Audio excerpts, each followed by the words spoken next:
Hey guys.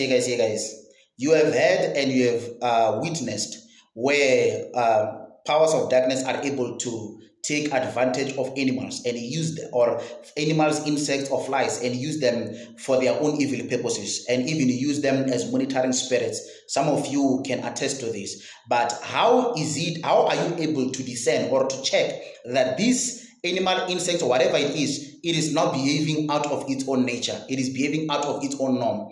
It is so much easy to see that when you are spiritual. You see, there is a point where an animal or insect or a fly would be behaving within its own nature. But there is a time where you can be able to tell that the spiritual have taken over this particular thing. And that is where now you need to address these things from the spiritual realm. Now I'm going to tell you one of the signs to see that this is no longer just a mere animal or insect, but there is a spiritual influence over this. Well, how are we sure that spirits can indeed influence these things? When you check the book of Genesis, you are able to see the devil possessing a snake and taking advantage of it.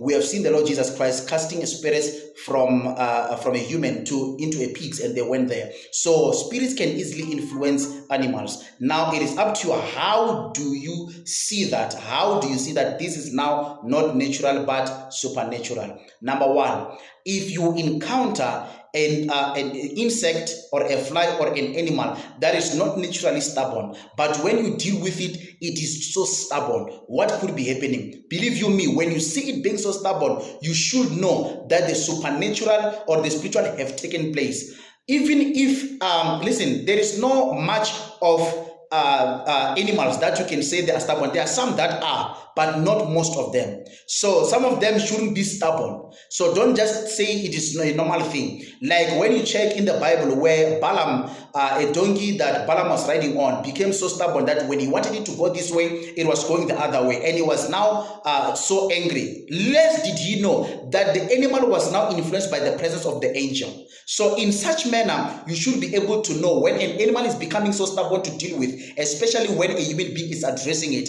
There are chances that it is now being spiritually influenced. Number one, when you see a fly that you are trying to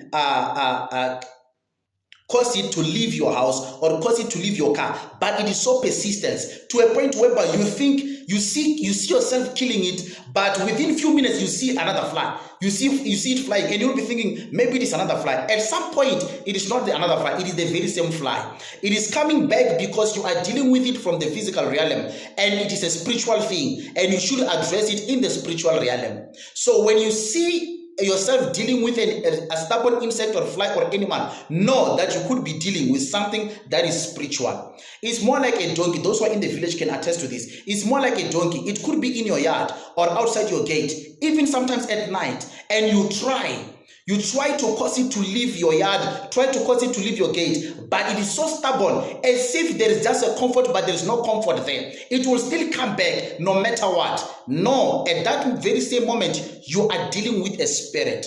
You are dealing with something that is spiritually influenced, and you should be able to address it from the spiritual point of view, not from the physical. So when you see them so persistent and when you see them so stubborn, no, it could be spiritual. And some mice too, mostly mice. Most of you don't know that these people can also influence mice to take a lot of things that belongs to you. Some of them, they want to get your underwear, they want to get your t-shirt, they want to get whatever, but they can't get them. The only way they can get them is through mice, because they know you think that this is all natural, and then they will come and steal your underwear and say, no, it's some mice just took it. Took it to where? Some of them could have taken, natural ones could have just taken it to go and eat it, but some spiritual ones might have taken it to someone who has sent them to come and collect it, and you wonder why there is barrenness in that family. And within flies as well, you should be able to interpret which one is which one.